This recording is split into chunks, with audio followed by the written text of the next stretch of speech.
Hello, my name is Clive Corcoran, and I would like to share some fascinating research with you that I've just come across.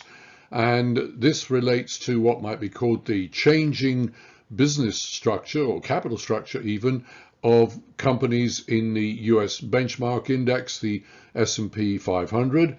Some of the sources are cited down here include, say, for example, the Bank of America.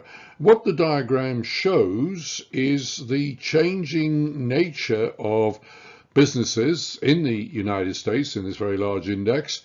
And if we focus, say, on the light blue parts of these columns over here, if we look at 1980, we can see this is what have been described as asset-light companies. These would typically be companies maybe in technology, communications, and so on.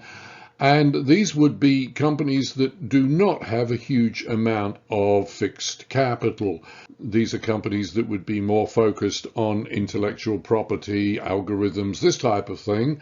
And you can see just how dramatically these have grown back here in 1980. This would have been around 12% perhaps of the overall composition of the index. But by the time we get to 2025, these are virtually 50% of the overall total of the 500 companies in the index.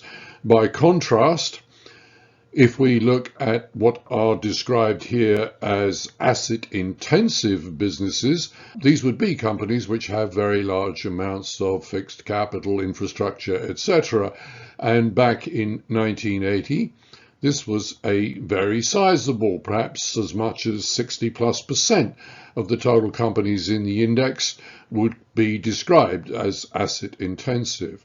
But by the time we get to 2025, this has shrunk down to around 15, certainly quite a bit below 20%. So there has been a huge change in the capital structure, business model, could be described in a number of ways, of the US companies. This has quite significant implications for valuation, how to value these kinds of companies. If this kind of material interests you, can I recommend you to visit my YouTube channel, the Corcoran Codex. You can see the URL here. And could I then encourage you to subscribe to my channel where I cover a lot of similar items to the one I've just discussed.